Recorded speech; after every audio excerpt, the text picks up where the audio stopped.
Måden staten fik penge på, altså statens økonomiske aktiviteter, gik igennem en ændring i den første halvdel af 1800-tallet. Løftet om næringsfriheden blev en del af 1849-grundloven, mens markedsøkonomien brusede frem. Dette foregik primært i Nordvesteuropa og Nordamerika. Løftet blev til virkelighed i 1857, hvor næringsloven blev grundlagt og blev en del af grundloven. Loven blev grundlagt med det formål, at alle skulle have ret til at dyrke og sælge det, de havde lyst til. Denne lov gjorde, at købstædernes eneret på handel blev taget fra dem, samtidig med, at håndværkernes monopol på at lave håndværksprodukter også blev afskaffet.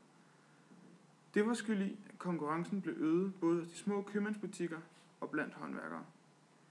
Håndværkerne skulle førhen godkendes af et håndværkerlag, og kongen skulle også godkende dem.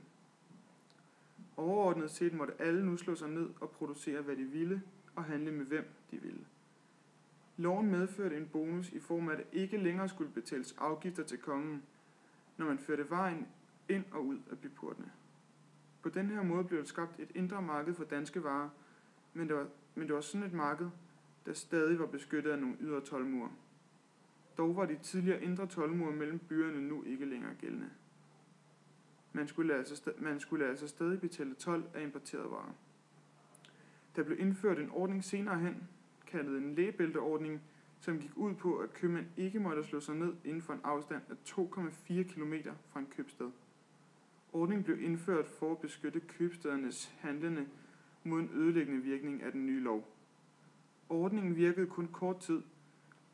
Efter næringslovens indførelse blev der altså åbnet op for yderligere konkurrence, og det skabte en frihed for det enkelte menneske, at alle havde lov til at sælge og arbejde med det, de ville.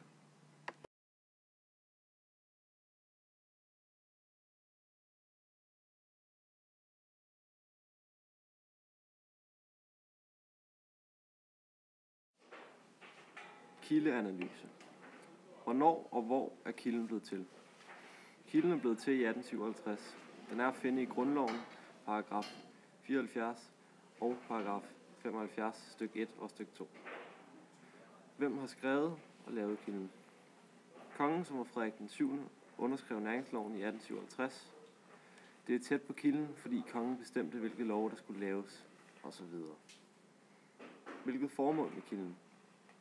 Kilden er en lov, og derfor prøver den ikke at overbevise nogen.